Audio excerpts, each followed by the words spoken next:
ଆପଣଙ୍କ ନାଁ କ'ଣ? ମୋ ନାଁ ସର୍ବସତୀ ଦାସ। ଆପଣ କେଉଁଠି ରହୁଛନ୍ତି? ଗଜଗତି ପାହାଡ଼ ଉପରେ ବଡ଼ମ୍ବା ଗଲ। ବଡ଼ମ୍ବାରେ ରହୁଛି। କେତେ ବର୍ଷ ହେଲାଣି ଆସିଲେଣି ଏଠିକି ବଡ଼ମ୍ବା? ଦୀର୍ଘ 25 ବର୍ଷ ଧରି ବଡ଼ମ୍ବା ଅଛି। 25 ବର୍ଷ ହେଲା ଆସିଛନ୍ତି। କେଉଁ ଠାକୁରଙ୍କ ଉପରେ ସାଧନା ଆପଣଙ୍କର ଚାଲିଛି? ମହାଶୂନ୍ୟ ବ୍ରହ୍ମ ଅବିନାଶଙ୍କ ଉପରେ ମୋର ସାଧନା ଚାଲିଛି। ଅବିନାଶୀଙ୍କ ତତ୍ତ୍ୱ ସବୁ ଜାଣିଛନ୍ତି? ଆଜ୍ଞା। ଆଉ ସେ ଯେଉଁ ପାହାଡ଼ ଉପରେ କ'ଣ ସବୁ କିମ୍ବଦନ୍ତୀ ରହିଛି? ପାହାଡ଼ ଉପରେ ଠାକୁରଙ୍କର ବହୁତ କିମ୍ବଦନ୍ତୀ ରହିଛି। ସେଠି ଜଣେ ନାଗା ସାଧୁ ଆସିଥିଲେ ଉତ୍ତରପ୍ରଦେଶରୁ। ସେଠି ରହିଥିଲେ, ସେ ଗଜଗତି ପାହାଡ଼ ଉପରେ ସେ ତପସ୍ୟା କରନ୍ତି ରହିକି। ସେ ଗଜଗତି ଉପରେ ତାକୁ ମଧୁଆଚୂଳିଆ ମୁଣ୍ଡିଆ ବୋଲି କହନ୍ତି। ଏବଂ ସିଏ ଯେଉଁଟା ତପସ୍ୟା କରନ୍ତି, ଗୋଟେ ଭାଲୁ ମୁଣ୍ଡିଆ ଅଛି, ସେଠି ଅହିରାଜ, ଶଙ୍ଖଚୂଡ଼, ମଣିଚୂଡ଼ ସାପ ସବୁ ଥାଆନ୍ତି। ସେ ଏରିଆ ଭିତରେ ବସିକି ସେ ତପସ୍ୟା କରନ୍ତି ଏବଂ ଏଇ ଗଜଗତି ପାହାଡ଼ ମଧୁରଚୂଳ ମୁଣ୍ଡିଆକୁ ବୁଲି ଆସନ୍ତି। ତେଣୁ ସେ କିମ୍ବଦନ୍ତୀ ଏମିତି କିମ୍ବଦନ୍ତୀ ରହିଛି, ପାହାଡ଼ ସେ ଅନନ୍ତ ଜଗିକି ରହିଛନ୍ତି ଗଜଗତି ପାହାଡ଼। ତେଣୁ ସେଠି ଆଉ କ'ଣ କ'ଣ ସବୁ ଚାଲୁଛି? ଗୋଟେ ମହାଶୂନ୍ୟ ବ୍ରହ୍ମ ଏକାକ୍ଷର ମେଳା ଚାଲିଛି ଏବଂ ଭକ୍ତଙ୍କ ମହାସମାରୋହରେ ମହାଶୂନ୍ୟ ବ୍ରହ୍ମଚର୍ଯ୍ୟ ମଧ୍ୟ ସେଠି ଚାଲିଛି ଦୀର୍ଘ 25 ବର୍ଷ ଧରି। ସବୁ ଭକ୍ତମାନେ ଆସିକି ପହଞ୍ଚୁ। ଦୂର ଦୂରାନ୍ତର ବହୁତ ଭକ୍ତମାନଙ୍କର ଏଠି ସେଠି ସମାଗମ ହେଉଛି, କିନ୍ତୁ ସରକାରଙ୍କର ସେଠି କୌଣସି ଦୃଷ୍ଟି ସେଠାରେ ପଡ଼ୁନାହିଁ। ତେଣୁ ସେଥିପାଇଁ ପାହାଡ଼ଟି କୌଣସି ଲୋକଲୋଚନକୁ ଆସିପାରୁନାହିଁ ଆଉ। ଆଚ୍ଛା, ଆଉ କିଛି କ'ଣ ବହି ଫହି ସବୁ ପ୍ରକାଶିତ ହେଉଛି? ହଁ। ନା ନାଇଁ ଦେଖୁଛି। କୁହନ୍ତୁ। ଆପଣଙ୍କ ଗୁରୁଙ୍କ ନାଁ କ'ଣ? ଈଶ୍ୱରୀ ରାଜନ ରାଜା ଶ୍ରୀ ଶ୍ରୀ ନରସିଂହ ଦେବ। ଆପଣ ତାଙ୍କଠୁ ତାଙ୍କ ପାଖରେ ତାଙ୍କଠାରୁ ମୁଁ ଶରଣାର୍ଥୀ ହେଇଛି ତାଙ୍କ ପାଖରେ। ଆଉ କ'ଣ ସବୁ ମେଳା ବହି ସବୁ ଚପେଇଛନ୍ତି? ଦିନେ ମୁଁ ଶୋଇଛି ରାତିରେ, ଗୁରୁ ଆସିକି କହିଲେ, ଆରେ ମହାତ୍ୟର ମେଳା ଗୋଟେ ଲେଖେ। ମୁଁ କହିଲି, ଆଜ୍ଞା ମୁଁ ମହାତ୍ୟର ମେଳା ଉପରେ କିଛି ଜାଣି ନାହିଁ। ଆରେ ମୁଁ ସହାୟ ହେଉଛି, ତୁ ଲେଖ, ମୁଁ ତ ପଛରେ ଅଛି।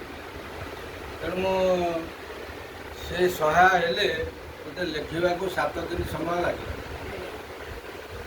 ତାପରେ ଏଇଟା ଗୁପ୍ତ ଅବସ୍ଥାରେ ଥିଲା, ତେଣୁ ଗୁରୁଙ୍କ ଆଜ୍ଞା ହେଲା ପ୍ରକାଶିତ କରିବା ପାଇଁ।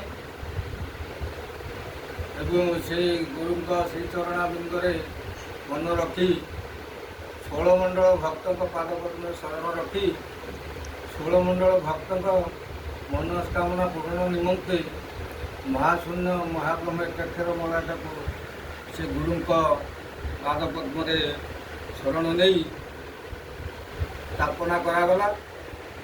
ତେଣୁ ସେ ନେମାଳ ଗାଦି ଭକ୍ତମାନେ ସମ୍ପୂର୍ଣ୍ଣ ଆମେ ଯାଇଥିଲୁ ନେମାଳ ଗାଦି କିনে ସେ ବହିଟିକୁ। ସେ ମହାଶୂନ୍ୟ ବ୍ରହ୍ମ ନେମାଳ ଗୋସାଇଙ୍କ ଆଜ୍ଞାରୁ ସେଥିରେ ଜଣେ ବୃଦ୍ଧ ଲୋକ ଥିଲେ, ତାଙ୍କୁ ବହି ଦିଆଗଲା। କିନ୍ତୁ ନେମାଳ ଗୋସାଇଙ୍କ ଶ୍ରୀଅଙ୍ଗରୁ ସମସ୍ତ ଫୁଲ ସେଇ ବହି ଉପରେ ପଡ଼ିଲା। ତେଣୁ ଏଇ ବହିର ଉପରେ ଠାକୁରଙ୍କର ଆଶୀର୍ବାଦ ହେଲା। ଯେଉଁ ମହନ୍ତ କହିଲେ ନେମାଳ ଗୋସାଇ କହନ୍ତି, ସେ ସବୁଯାକ ଫୁଲ ଏଇ ବହି ଉପରେ ଗଦେଇଦେଲେ। ମୁଁ କୁଆଡ଼େ ଯିବି ନାହିଁ, ତେଣୁ ମୁଁ ସମ୍ପୂର୍ଣ୍ଣ ବହିଟିକି ପଢ଼ିବି ବା ଦେଖିବି, ତୁମେମାନେ ପଢ଼। ତେଣୁ ସେଇ ବଟବୃକ୍ଷ ମୂଳେ ବସି ଭକ୍ତମାନେ ସେ ବ୍ରହ୍ମ ଏକାକ୍ଷର ମେଳା ବା ମହାଶୂନ୍ୟ ବ୍ରହ୍ମ ଏକାକ୍ଷର ମେଳା ସେଠି ପର୍ଯ୍ୟବେକ୍ଷଣ କଲେ।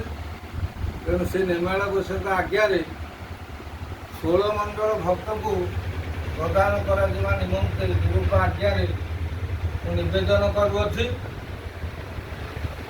ସେ ହେ 16 ମଣ୍ଡଳ ଭକ୍ତଗଣ, ଆପଣମାନେ ବଡ଼ମ୍ବା ସ୍ଥିତ ଶ୍ରୀ ଗଜଗତି ପାହାଡ଼ ନିକଟରେ ଯେଉଁ ମହାଶୂନ୍ୟ ବ୍ରହ୍ମଗାଦିରୁ ଏ ବହିଟିକୁ ଆସି ନେଇଯିବେ। ତେଣୁ ଏଠାରେ ସମସ୍ତଙ୍କୁ ବିନା ମୂଲ୍ୟରେ ବହି ଦିଆଯିବ।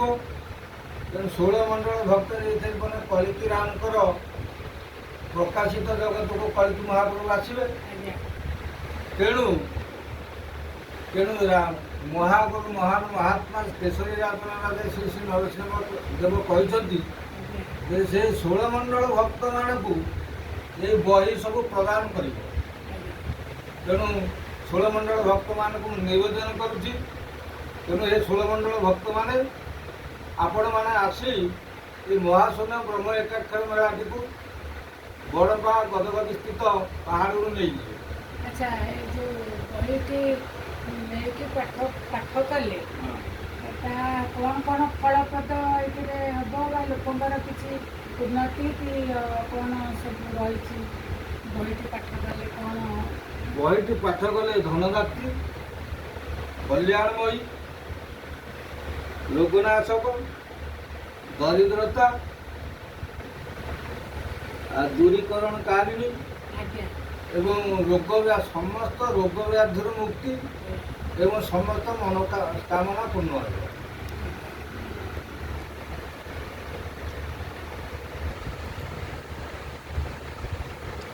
ସାମ୍ନାକୁ ଧରିଲେ ମୁଁ ପ୍ରଭୁଙ୍କ ଦୟାରୁ ଏତିକି କହି ବିଦାୟ ନେଉଛି। ଜୟ ମହାପ୍ରଭୁ ବିନାଶ ଜୟ।